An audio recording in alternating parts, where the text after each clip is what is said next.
Hello everyone. तो कैसे हैं आप सभी लोग। I am your free mentor Krishna Singh. और आज हम लोग बात करने वाले हैं नीट 2025 के रोड मैप के बारे में। नीट 2025 का रोड मैप जो होगा वो आप लोगों के सामने स्क्रीन पे दिखा रहा है।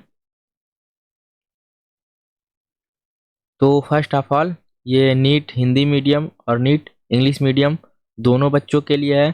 जो नीट हिंदी मीडियम से दे रहा है या नीट इंग्लिश मीडियम से दे रहा है, रोड मैप सबके लिए सेम है। और रोड मैप को मैंने 5 पार्ट में डिवाइड कर रखा है, ठीक है।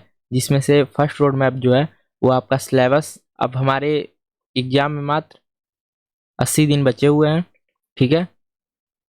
4 मई को हमारा एग्जाम है नीट 2025, ठीक है। हमारे एग्जाम में मात्र 80 दिन बचे हुए हैं। तो 80 दिन में आपको क्या करना है। बहुत सारे बच्चों का कमेंट मैसेज आ रहा था कि सर बता दीजिए कि 80 दिन में हम लोग प्रिपरेशन कैसे करें और क्या क्या इस समय पढ़े, मतलब लास्ट समय में क्या क्या पढ़ना चाहिए क्या नहीं, और बढ़िया सी स्ट्रेटजी क्या होगी। तो फर्स्ट ऑफ ऑल मैं बता रहा हूँ, सबसे पहले बच्चों आपका सिलेबस कंप्लीट होना चाहिए, ठीक है। अगर सिलेबस कंप्लीट है तभी आपका कुछ आगे हो पाएगा। जिसका सिलेबस नहीं कंप्लीट है वो 10-15 दिनों के अंदर अपना सिलेबस कंप्लीट कर लें, तो ये सबके लिए बढ़िया होगा। और सेकंड पे हम लोग आ जाते हैं। मतलब सेकंड जो स्ट्रेटजी है वो है पेपर एनालिसिस, मतलब प्रीवियस ईयर। प्रीवियस ईयर, ठीक है। पेपर एनालिसिस करना है, सॉल्व नहीं करना है, ठीक है। पहले आपको एनालिसिस करना है टॉपिक वाइज, ठीक है। मतलब टॉपिक, सब टॉपिक, टॉपिक सब टॉपिक, मतलब किस किस टॉपिक से हमारा एग्जाम में क्वेश्चंस आ रहे हैं और किस टॉपिक से नहीं आ रहे हैं, ठीक है। तो सेकंड ऑफ ऑल ये हम लोग को करना है पेपर एनालिसिस। मतलब 10 साल के पेपर मिनिमम, मैक्सिमम तो आप जितने मन करे उतने कर सकते हैं। मैक्सिमम मिनिमम आपको कम से कम 10 ईयर के पेपर आपको एनालिसिस करने हैं। और साथ ही में एक पेज पे नोट डाउन भी कर लेना है कि मतलब फिजिक्स से इतने क्वेश्चन आ रहे हैं, ठीक है। केमिस्ट्री से इतने क्वेश्चन आ रहे हैं, बायो से इतने क्वेश्चन आ रहे हैं, ये आपको नोट कर लेना है, ठीक है। उसके बाद इसमें फिर टॉपिक वाइज बनाना है कि फिजिक्स में किन किन टॉपिक से हमारा क्वेश्चन ज़्यादा आ रहा है, किन टॉपिक से नहीं आ रहा है, ठीक है। तो ये चीज़ें करना है। और थर्ड में जो है आपका वो करना है शॉर्ट नोट्स। सारे सब्जेक्ट का आपके पास शॉर्ट नोट्स अब रेडी होना चाहिए। जो भी शॉर्ट नोट्स नहीं बनाया अभी तक वो शॉर्ट नोट्स अपना बना लें, क्योंकि एग्जाम के पहले या 2-3 दिन पहले हमको ये होता है कि सर हम क्या पढ़ लें 2 दिन में कि हमारा वो हो जाए। क्योंकि एग्जाम के 2 दिन में आप सारा सिलेबस तो पढ़ने बैठेंगे नहीं, इसलिए सबके पास शॉर्ट नोट्स तैयार होना चाहिए। शॉर्ट नोट्स में आप वो बातें लिखें जो आपको लर्न नहीं है, जो आपको लर्न नहीं है ये लिखना है। ये नहीं शॉर्ट नोट्स में कि 100-100 200-200 पेज का शॉर्ट नोट्स हो। शॉर्ट नोट्स का मतलब हुआ एक सब्जेक्ट में मैक्सिमम आपको 5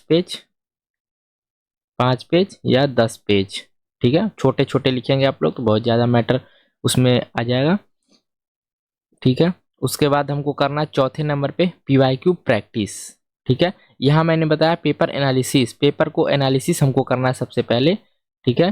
कि पेपर हमारा किस टाइप से आ रहा है वो हमको सबसे पहले करना है। और उसके बाद शॉर्ट नोट्स, फिर हमने पीवाईक्यू इसलिए बोला पीवाईक्यू, यहाँ सॉल्व सोल्यूशन लिख लीजिएगा आप लोग। पीवाईक्यू सॉल्व करना है, कम से कम 10 साल के पीवाईक्यू आपको सॉल्व करना है मिनिमम, ठीक है। मिनिमम 10 साल की पीवाईक्यू आपको सॉल्व करना है, और वो भी कम से कम 4 से 5 बार प्लस भी। मतलब कि आप जितना बार लगाएंगे उतना आपके लिए बढ़िया होगा। पीवाईक्यू आप लोग लगाना स्टार्ट कर दीजिए, जो नहीं लगा रहा है वो लगाए, ठीक है। और फिफ्थ ये है सबसे इम्पोर्टेंट चीज़, आप ये सारी चीज़ें करते रहिए, ठीक है। बट उसके साथ साथ आपको ये वाला चीज़ डेली करना होगा, मतलब रिवीजन आपको डेली करना है। मतलब आप जो भी पढ़ रहे हैं उसका रिवीजन कीजिए, लिख के रिवीजन कीजिए, ठीक है। आपको जिस तरह से सुविधा हो रहा है आप उस तरह से रिवीजन कीजिए। एटलीस्ट एक दिन में लगभग 3-4 चैप्टर तो आपको रिवीजन कर ही लेना चाहिए, ताकि जो कुछ चीज़ें ऐसी होती हैं जो माइंड में रट जाएं, कुछ चीज़ें होती हैं सॉल्व करने वाली, कुछ चीज़ें होती हैं रट लेने वाली। तो जो रटने वाली चीज़ें हैं वो एटलीस्ट हमको रटा होना चाहिए, ठीक है।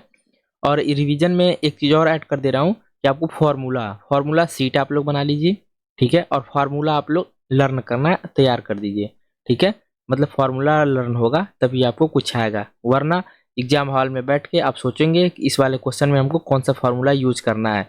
एटलीस्ट आपको एग्जाम हॉल में बैठ के ये ना लगे कि हमको फार्मूला याद नहीं है, अगर फार्मूला याद होता तो मेरे से ये क्वेश्चन हो जाता, ठीक है।